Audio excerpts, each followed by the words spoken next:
Դուք դիտում եք հեռանկարը եւ մեր տաղավարում են վրացագետ Ջոնի Մելիքյանը, Շանթ հեռուստաընկերության մեկնաբան Արտյոմ Երկանյանը, իսկ Թբիլիսիից մեզ սկայպով միացել է Վրաստանի խորհրդանի նախկին պատգամավոր մեր գործընկեր Վան Բայբուրդը։ Մենք քննարկելու ենք Վրաստանում ստեղծված իրավիճակը եւ վարչապետ Գախարյայի հրաժարականի հետ կապված հարցերը։ Մենք Վանից սկսենք, հա։ Վան, լսում ես դու մեզ, բարև։ Այո, լսում եմ։ Սկսենք քեզնից, ինչպիսի իրավիճակ է հիմա Թբիլիսիում եւ ընդհանրապես Վրաստանում, կան արդյոք ինչ-որ ցույցեր, ակցիաներ այդ կառավարական ճգնաժամի հետ կապված։ Այո, կան այդ ցույցերը, փոքրիկ հանրահավաքներ, բայց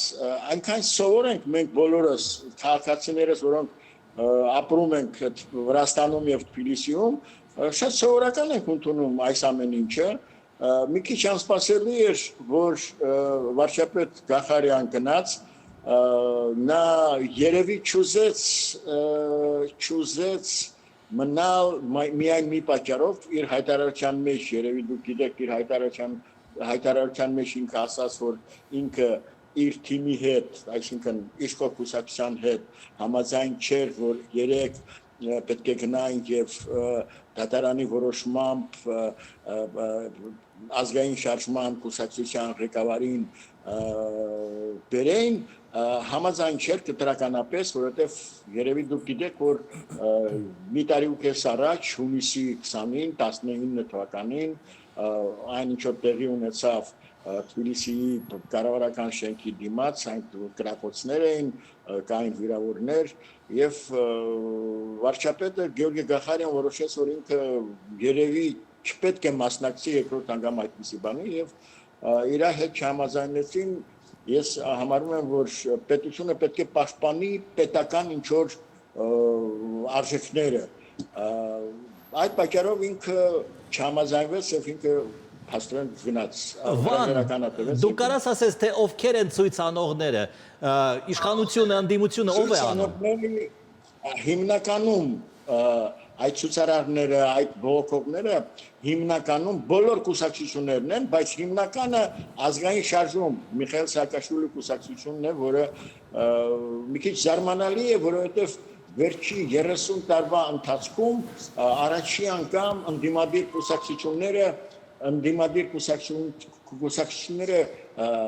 մտան խորհրդարան ունենալով համարյա 60 այդպիսի բան Վրաստանի խորհրդարանական նոր անկախ Վրաստանի խորհրդարանական պատմությունում չի եղել, որ 60 ընդդիմադիր պատգամավոր մտնի խորհրդարան, բայց Էդ էլ ասեմ, որ Սաակաշվիլի կուսակցությունը այս ընտրություններում, որոնք իրենք բողոքում են, ասում են, որ իրենք հավաքել են ոչ թե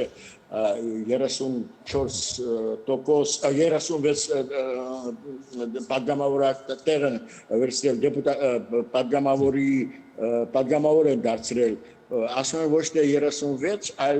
համարյա 50 միայն իրենք, այդ պատճառով սկսվեց այս ցույցերը եւ այս հանրահավաքները։ Պարզ է, Ջոնի, հիմա քեզ դիմեմ, հա, Ամերիկայի Միացյալ Նահանգների պետ դեպարտամենտից զանգարեցին եւ բոլոր կողմերին հորդորում են, որ նստեն բանակցության սեղանի շուրջը եւ բանակցային այդ պայմաններում որոշեն ինչ են անելու։ Ասեմ նաև, որ դուք գիտենաք, որ կուսակցությունը եւ բոլոր ընդդիմադիր կուսակցությունները հրաժարվում են այդ 60 պատգամավորական մանդատներից եւ ասում են ոչ, պետք է լինի նոր ընտրություններ։ Ահա, Միևնույն ժամանակ, այն ինչ որ անում են, ասենք այս պարագայում հենց նույն Նիկ Ամելյան, սա օրենքների խախտում է։ Ըստ ամեն ինչի դասական ձևով սա օրենքների խախտում է եւ այդ պայմանով մի կողմը մեծամասնությունը վրացական երազանքի ասում են, որ Վրաստանի օրենքները ոչ մի դեպքում չպետք է խախտվի, բայց Գախարյան որոշեց այլպես, ինքը ասեց, որ ծայրահեղ միջոցներ չպետք է դիմեն։ Վան, ես խնդրում եմ դու մի քիչ հետ նստի, որ մենք դեմքը ամբողջությամբ տեսնենք։ Ահա, այսպես։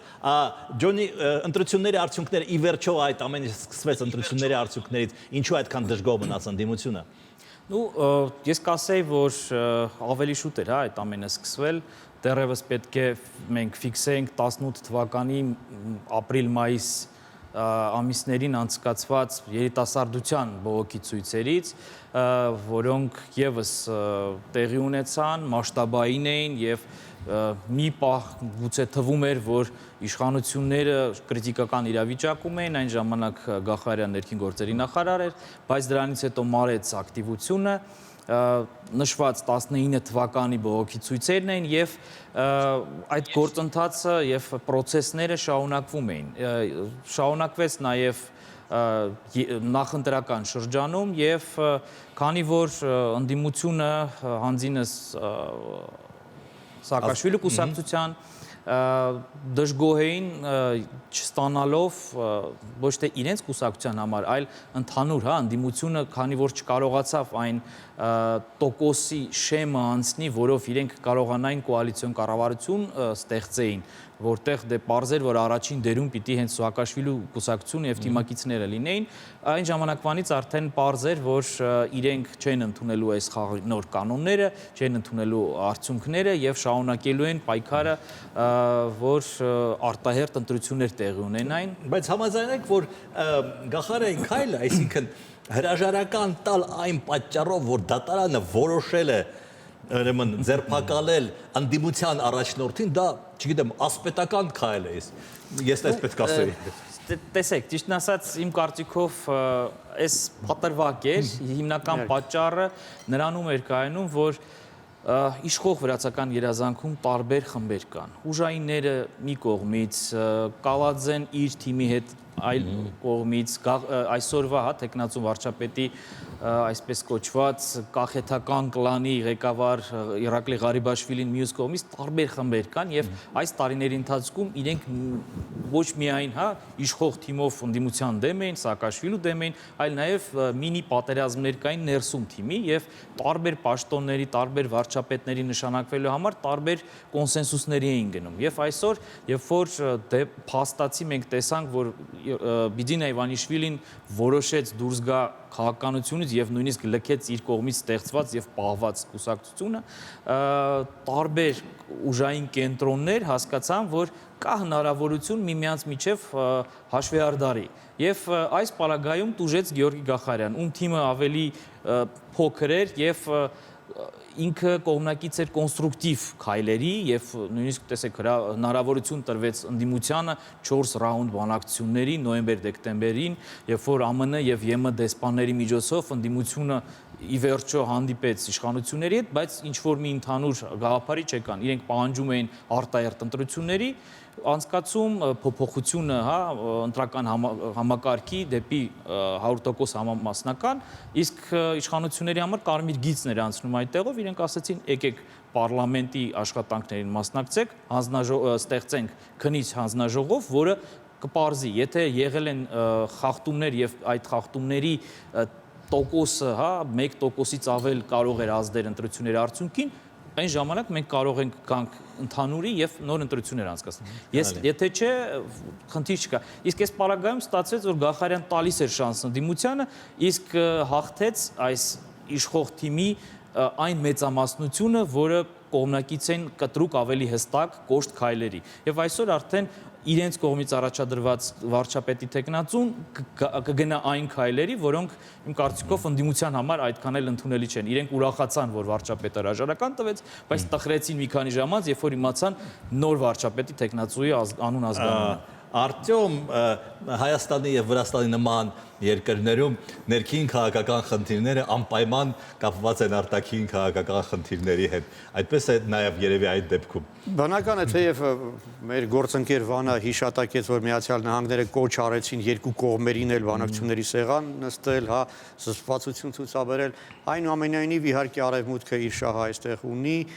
եվրոպական որոշ երկրներ նույնպես եւ պատահական չէ, որ օրինակ Լիտվայի դեսպանը ուղղակի մասնակցություն է ունեցել այս ամենին, պաշտպանելով բնական է Սաակաշվիլիի թիմակիցներին միանշանակ արտահայտելով իր համերաշխությունը իրենց, դա ըստ էության ներքին գործերի միջամտություն է,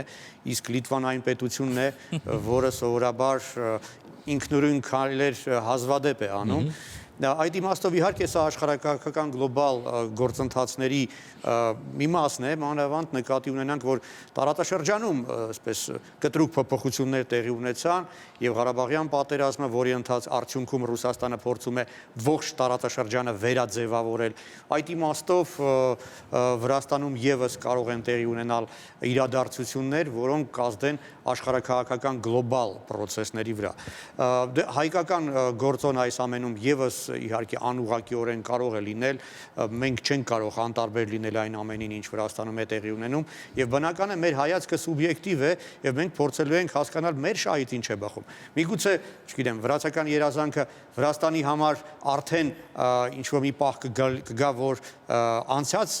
էջ կլինի, բայց մենք պետք է նկատի ունենանք, որ բոլոր վարչակազմներից, եթե համեմատենք, լավագույն հարաբերությունները Հայաստանի հետ, ունեցել է հենց վրացական երազանքի ձևավորած վարչակազմերը, բոլոր վարչապետների օրոք։ Եվ հակառակը Ադրբեջանը Վրաստանի հետ դժվարություններ ուներ երկխոսություն ստեղծելու վարելու, հենց Բիձինա Իշխվանիշվիլու ստեղծած կուսակցության իշխանության շրջանում, եւ վրացական երազանքի բոլոր վարչակազմները շատ ավելի այսպես ասած դժվար էին ճկվում Ադրբեջանի առջև, որը պահանջում էր, որ Վրաստանը մեկուսացնի Հայաստանին ինչ-որ գլոբալ տարածաշրջանային գործընթացներով։ Այդ իմաստով, չգիտեմ, ազգային շարժումը մեծ բան է արել Վրաստանի համար։ Ազգային շարժումը երևի տարածաշրջանում առաջին եւ թերևս միակ քաղաքական կուսակցությունն է, որը ընտրությունների արդյունքում իշխանություն է հանձնել։ Պատմության մեջ նման դեպք չի եղել մինչ օրս ողջ տարածաշրջանում։ Բայց թե մենք էլ պետք է ղեկավարվենք, այսպես ասած, մեր շահով, մեր շահը կարծում եմ իմ սուբյեկտիվ գնահատականով, այն է, որ ներկայիս իշխանությունը կարողանա ամրապնդել դիրքերը եւ շարունակի իր աշխատանքը։ Վան դու լսում ես մեզ։ Այո, լսում եմ։ Դու երբ որ Ջոնին խոսում էր, դու ինչ-որ բան էիր ուզում ասեիր, երևի համաձայն չէիր կամ ուզում էիր ինչ-որ բան ճշտեիր։ Ես ուզում եմ ասեմ, որ այն ասեկոսությունները, որ խմբավորումներ կան, խմբավորումները ամենտեղ կան, դաժե ամենաբարվոք կուսակցությունում, բայց այս պարագայում չափազանցնել եւ դրամատիզացնել դրությունը, որ այնտեղ խմբակցություններ կան, Կալազեի, չգիտեմ, Ղարիբաշվիլու, հենց նույն Գախարյան կուսակցությունից շատ հեռու մարդ էր, երևի դուք գիտեք, նա իր, այսպես ասած, իր անձնական թիմը կուսակցությունում չուներ, բայց ես կարող եմ ձեզ վստահ ասել, գիտեմ այս ամեն ինչը, որ այնտեղ խմորումներ այդ խմբակցությունների շուրջը չի եղել։ Ուղղակի կուսակցությունում ճիշտ են դատում, որ պետությունը պետք է ունենա պետության ինչ-որ այն խորհրդանիշները, որ եթե ինչ-որ մեկը խախտում է օրենքը եւ հրապարակայնորեն ասենց ձեռնոց են գցում, որ չեն կանի, հետո որ դատարանը որոշել է, ես կարծում եմ, որ ամենալոյալ եւ ամենաագրեսիվ կամ ընդհակառակ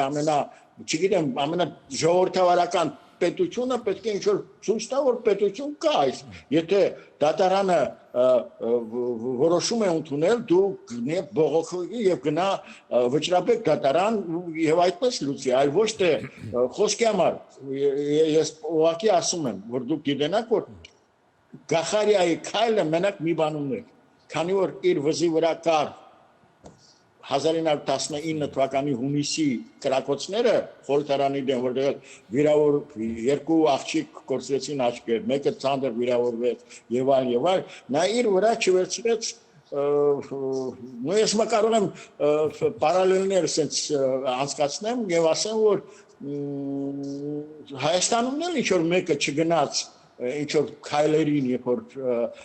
քաղաքը դուրս էր եկել, երբ դուրս են եկել, նա պրոստը գնաց, ուղղակի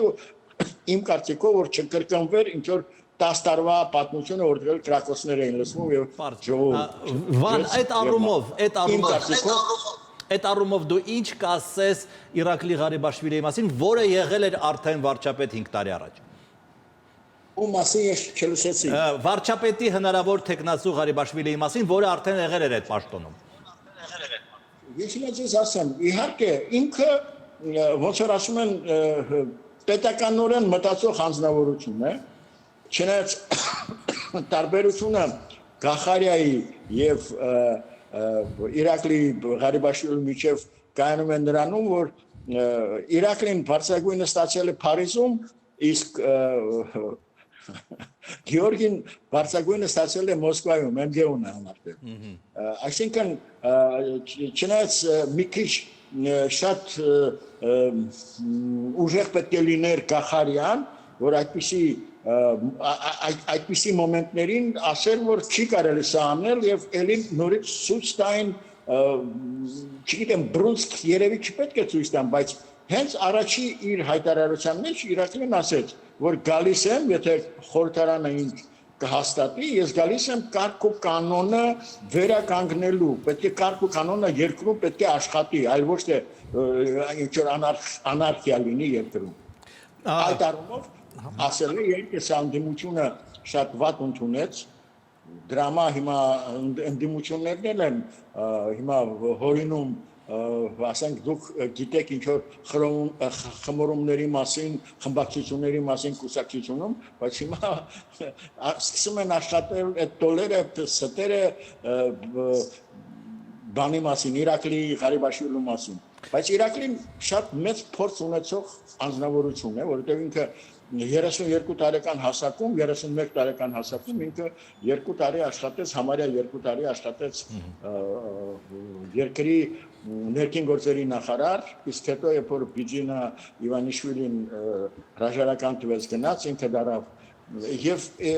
երևակայ է որ լավ աշխատեց եւ այդ բարեփոխումների առումով ներքին գործերի նախարարությունում եւ հետո դառնալով վարչապետ իր օրոքել իր վարչապետության ժամանակ էլ այդ թվերը վիճակագրությունը շատ լավ թվեր էր այն ժամանակ ասվում, որ իրոք առաջընթաց ապրեց այդ ժամանակ Վրաստան։ Պարզ է, Ջոնի, ես ուզում եմ այնուամենայնիվ Իվանիշվիլիի հարցը պարզաբանենք։ Նա այլևս շեֆ չի, այսպես ասած, փող տվողը չի այդ կուսակցության եւ ընդհանրապես բյուրոկրատական ապարատի։ Տեսեք, հիմքը դրված է եւ կուսակցությունը ունի իր գումարների, հա, հնարավորությունները, բիզնեսմենները ամեն մեկը իր հերթին, հա, որոշ գումարներ է կուսակցության փոխանցում, բայց եկեք սենց ֆիքսենք, հա, ինքը գնաց, բայց որոշ լծակներ դեռևս կան եւ իմ կարծիքով միգուցե լինեն շատ լուրջ խնդիրներ կամ ինչ-որ հարցեր, որտեղ ինքը միգուցե խառնվի, որոնց, բայց այսօրվա իրավիճակին իմ կարծիքով կադրային որոշումներին միգուցե տեղյակ պարզ է որ կլիներ, բայց մինիմում ազդեցություն կունենար։ Վանը խոսում էր դրվատանքով էր խոսում Ղարիբաշվիլիի մասին, այնուամենայնիվ իր ժամանակ իսկապես լավ հարաբերություններ էին Հայաստանի հետ եւ իսկապես հաճախ էր ինքը գնում, հաճախ էր Հայաստանի վարչապետը գնում, այսինքն դա մեզ համար լավ տարբերակ է, հա, կարծես թե։ Այո, շատ ակտիվ էին հարաբերությունները, այցելությունը պարոն Աբրահամյանի Վրաստան, Ղարիբաշվիլու Հայաստան այցը շատ դրական էր եւ իմ կարծիքով կա հնարավորություն, որ այսօր, եթե ներքաղաքական ճգնաժամը միգուցե մարի կամ ինչ-որ լուծումներ տրվեն եւ իշխանությունները կարողանան, հա, մաքսիմալ ժամանակ տրամադրեն արտաքին քաղաքականության այդ արտաքին բլոկին, ի վերջո շատ կարևոր խնդիրներ եւ մարտահրավերներ կա։ Տարածաշրջանի ստատուս կոն փոխվում է եւ իրենք դեռևս պիտի սկսեն, հա, վերաիմաստավորել իրենց դերը տարածաշրջանում։ Ի վերջո որոշ ժողովրդավարության հետ կապված ինդեքսներում իրենք արդեն սկսել են մեզ զիջել։ Տարածաշրջանային խաբի դերից միգուցե, հա, տարիների ընթացքում զրկվեն եւ Ադրբեջանը արդեն այդ դերում հանդես գա եւ այլն, հա, շատ խնդիրներ կան արտաքին բլոկի, որ պիտի լուծվեն եւ պիտի մինիմիզացնեն ռիսկերը, բայց այսօր, քանի որ կա այս ներքաղաքական ճգնաժամը, իրենք դեռևս, հա, նախընտրում են ներքաղաքական հարցերը լուծում տան, որ կարողանան արդեն անդրադառնան այլ հարցերի, իսկ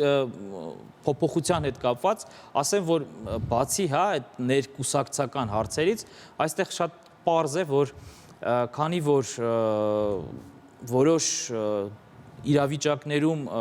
իշխանությունների կողմից առաջարկված, հա, բանակցությունները միգուցե ընդդիմության կողմից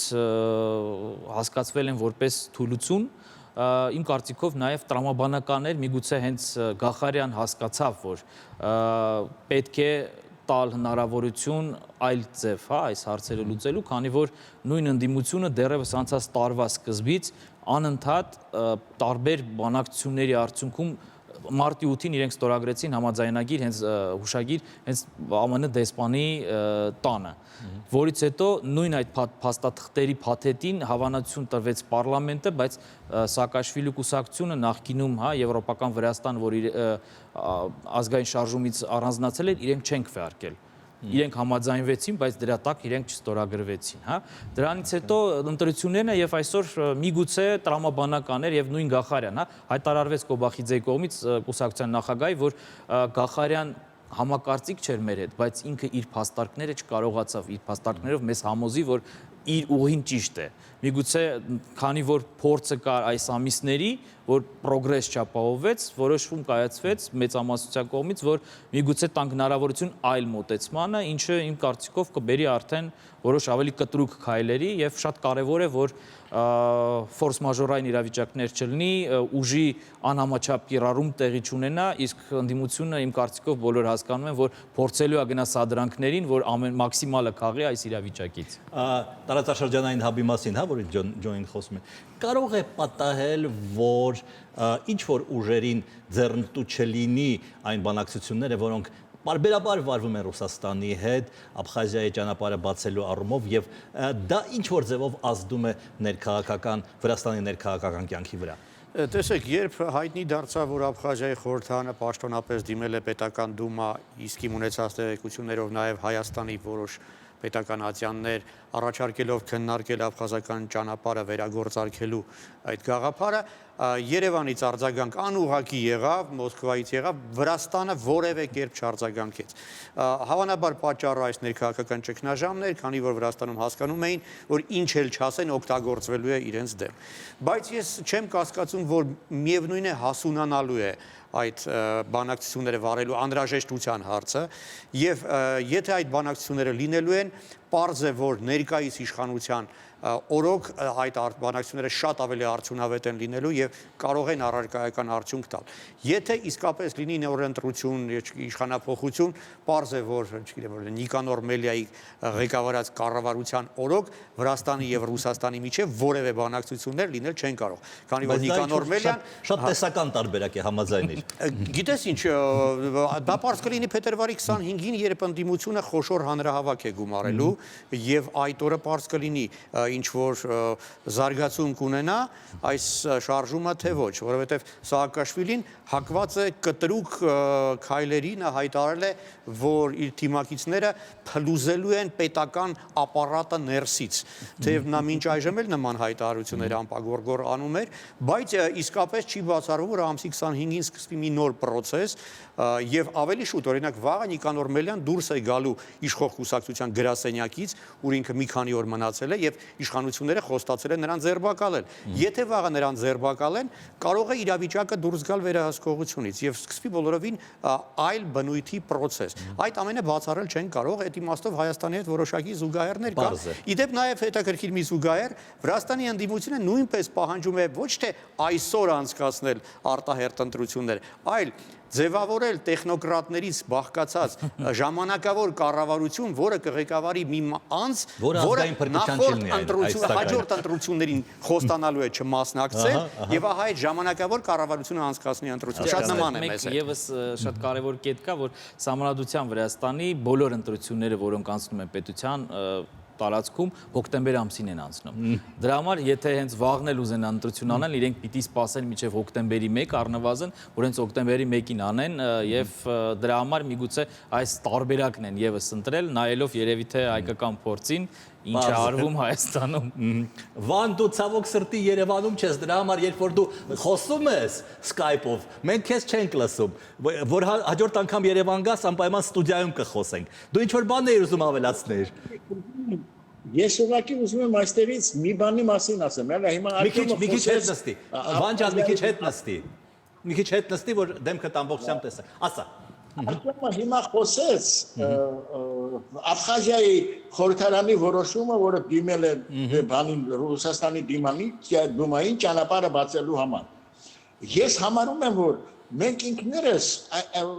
այն լրատվամիջոցները, չգիտեմ, քաղաքագետները Աբխազիան ուզում է բացի ճանապարհը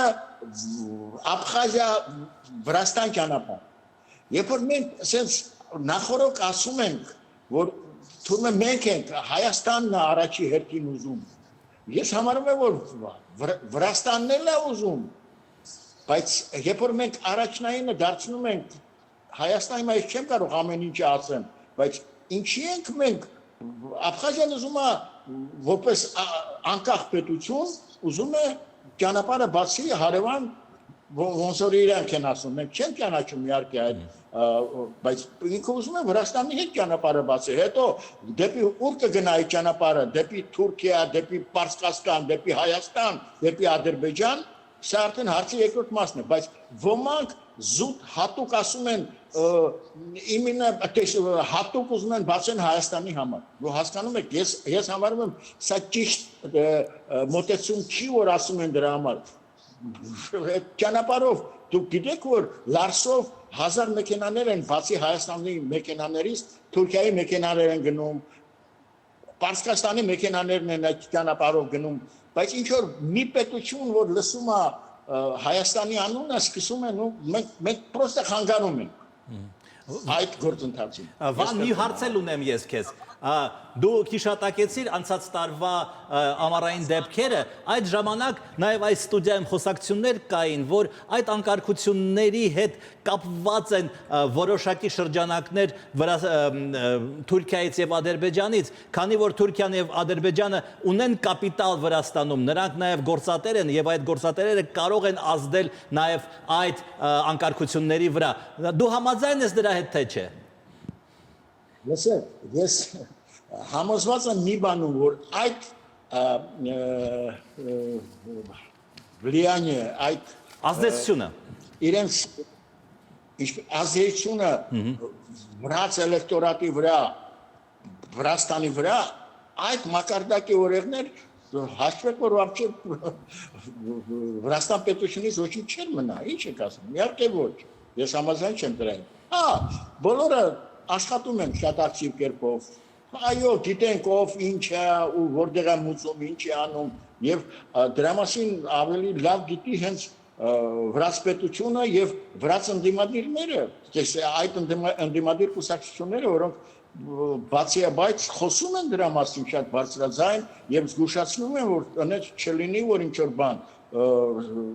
ազդեցությունը մեծանա ուրիշ երկրներից, ոչ միայն ասենք դուք ասացիք այդ երկու պետությունը խոսում է Ռուսաստանի ազդեցության վրա, խոսում է էլի մի պետության մասին, իհարկե, բայց իրականում այդպես չի, էլի այդ ազդեցության մակարդակը չափազանցնում եք, դրամատիզացնում եք։ Պարզ է, շնորհակալություն Վան ջան։ Ես ուզում եի այնուամենայնիվ այդ թեման շարունակի։ Թուրքիան ակնհայտորեն այս պատերազմի արդյունքներում ունեցավ հաջողություններ Հարավային Կովկասում եւ այնուամենայնիվ իր ազդեցությունը կփորձի տարածել Հարավային Կովկասում մինչեւ որտեղ նա կարող է դա անել հաշվի առնելով նաեւ Վրաստանը։ Դե Ադրբեջանը պարզ է, Վրաստանը եւ Հայաստանը։ Իմ կարծիքով Թուրքիան մաքսիմալ իր ազդեցությանը հասել էր 12-ի մինչև հոկտեմբեր ամիսը, երբ որ իշխանափոխություն տեղի ունեցավ Վրաստանում եւ վրացական երազանքը եկավ իշխանության։ Դրանից հետո մենք տեսնում ենք հետեւյալ տենդենսը, երբ որ Չինաստանը, որը վերջի տվյալներով ասեմ, համար 1-ն է արդեն առևտրային գործընկերը առնվազն առաջի ամսվա կտրվածքով այս տարվա անցած տարի երկրորդ տարվա կտրվածքով երկրորդ տեղում էր առևտրային գործընկերների ցուցակում ցույց է տալի որ ես մի քանի այս վերջի տարի-տարուկես խոսում եմ դրա մասին որ այսօր եթե հակակշռող կա Թուրքիային Վրաստանում, ապա Չինաստանն է։ Չինական ընկերություններ արդեն զրկել են գործից թուրքական ընկերություններին։ Թուրքիան կարողացավ, ստացավ հնարավորություն ակտիվորեն մասնակցի տարբեր գործընթացներին Աջարիայում Սաակաշվիլու օրոք, երբ որ Աջարիայում վարտեր հեղափոխությունը 2004 թվականին շարունակվեց, բայց այնտեղ եւս այսօր կան սահմանափակումներ, որոնք հսկվում են իշխանությունների կողմից եւ եթե որևէ բիզնեսմեն կանցնում է որոշ սահմանները, լինում են որոշ զգուշացվում են եւ նաեւ շատ հետաքրքիր է եւ լակմուսովային թղթի պես է, երբ որ մենք տեսնում ենք ազգայնականների երթերը, ինչ որ մի պահին, երբ որ իրավիճակը կտրուկ է դառնում, Բաթումի կենտրոնով տասնյակ հազարավոր երթ է անցնում եւ այդ բոլոր ռեստորանների, կաֆեների կողքերով հիմնական իրենց պահանջը կրիմինալի դեմ է եւ այլն չեն ազգություն չեն նշում, բայց բոլոր հասկանում են, այդ վերջի այդպիսի քայլից հետո, երբ որ հայրենասերների դաշինքը ակցիա կազմակերպեցին Աջարիայում, Բաթումիում, որոշ տոկոսով բիզնեսմենները Թուրքիայի լքեցին տարածաշրջանը։ Ինչը ցույց է տալի, որ այս ամենը վերահսկվում է ոչ միայն պետության կողմից, այլ տարբեր քաղաքական կուսակցություններին կից կառույցների կողմից եւ իմ կարծիքով այստեղ արդեն ստեղծվել է այս դուալ համակարգը, երբ որ արդեն Չինաստանը պարբերաբար թույլատնում է Թուրքիայի դիրքերը եւ այսօր այս նոր իրավիճակում մենք պետք է ֆիքսենք հետեւյալը, որ Թուրքիան այնքանով է կարևոր Վրաստանի համար, ինչքանով սատարում է Վրաստանի ճանապարհին իրեն դեպի ՆԱՏՕ։ Իրենք ընկալում են եւ շատ իմ գործընկերների հետ խոսելուց իրենք անընդհատ հենց շեշտում են Թուրքիայի այս ՆԱՏՕ անդամ լինելու փաստը, որ իրենք մեզ սատարում են, աջակցում են եւ մենք իրենց շնորհակալ ենք եւ մենք ցանկություն չունենք որևէ ՆԱՏՕ 2 ֆորմատ տարածաշրջանային ստեղծելու, ինչի մասին խոսք էր գնում արդեն 2012-ին դեռևս Սաակաշվիլու ժամանակ։ Դրանից հետո տեսեք օրեր առաջ, քանի որ Վրաստանում ճգնաժամ եղավ, 3 երկրների արտգործնախարարների հանդիպումը հետաձգվեց, քանի որ պարզ էր, որ արտգործնախարարը կփոխվի Վրաստանի եւ ցանկություն չունեն երևի թուրք եւ ադրբեջանցի գործընկերները հանդիպելու այն անձի հետ, ով մոտ ժամանակներս չի լինելու, Դրա համար այն ֆորմատը, որը դեռևս Սաակաշվիլու ժամանակ դրվեց, իրենք պարտավորվել են, որ տարին 2 անգամ են հանդիպելու, բայց 12-ից այս կողմ արդեն 9-րդ հանդիպումն է տեղի ունենում, ինչը ցույց է տալի, որ ինտենսիվությունը անկում է ապրում եւ բավականին դժվար է, Պարոն Երկանյանը նշեց այդ գործընթացների մասին այս իշխանությունների օրոք, բավականին դժվար է իրենց հարևանների հետ հարաբերությունները առաջ տանել, խորացնել, չնայած որ ռազմավարական գործընկերներ են եւ այստեղ Դավիթ Գարեջի հարցը եւս շատ կարեւոր է եւ հստակ է դրված այսօրվա իշխանությունների կողմից, ինչը բարդացնում է վրաց-ադրբեջանական հարաբերությունները։ Դուք կհամաձայնվեք, որ 12 թվականից հետո թուրքական ազդեցությունը այնուամենայնիվ նվազում է Վրաստանում։ Ավելի շատ նվազեց ադրբեջանական ազդեցությունը եւ դա ակնհայտ է, բայց Ադրբեջանը շարունակում է ունենալ ազդեցության հզոր լծակ համագործակցելով Սաակաշվիլիական թիմի հետ, այսինքն այդ ճանապարհ բնական է որ ողջ հույսերը Բաքուն կապում է ազգային շարժման վերադարձի հետ եւ անգամ տեղեկություններ կային որ Ադրբեջանը անուղղակիորեն ֆինանսավորել է այդ կուսակցությանը անդրարշավի ժամանակ եւ շատ կարեւոր է կարծում եմ հիշատակել որ անցած խորհրդանական ընտրություններում ազգային շարժումը ադրբեջանաբնակ շրջաններում ռեկորդային բարձր տոկոս էր արձանագրել իսկ հայաբնակ ախալքալակի շրջանում հակառակը ռեկորդային ցածր տոկոս եւ հակառակը իշխանության ռեկորդային բարձր տոկոս ահա այդ տարբերությունը ես կարծում եմ շատ բանի մասին է խոսում ակնհայտորեն Ադրբեջանը հույս է կապում ազգային շարժման հետ, քանի որ բոլորս համեմատում ենք եւ տեսնում ենք, որ մինչեւ 12 թվականը Թբիլիսիի եւ Բաքվի միջեւ հարաբերությունները բոլորին այլ մակարդակի էին, իսկ նոր այս գործող իշխանության օրոք հակառակը Երևանն է ավելի հեշտ կարողանում խոսել Թբիլիսիի հետ եւ մեր երկխոսությունը շատ ավելի արդյունավետ է ձևավորվում։ Շնորհակալություն սիրելի գործընկերներ, շնորհակալություն Վան մասնակցելու համար։ Ես հիշեցնեմ սիրելի բարեկամներ, որ մենք խոսում ենք վրացական դեպքերի մասին, որոնք կապված էին վարչապետի հրաժարականի հետ եւ հեռանկարի տաղավարում էին վրացագետ Ջոնի Մելիքյանը, Շանթ հեռուստաընկերության մեկնաբան Արտյոմ Երկանյանը, իսկ Թբիլիսիից սկայպով մեզ էր միացել Վրաստանի խորհրդարանի падգամավոր Վան Բայբուրտը։ Նախքին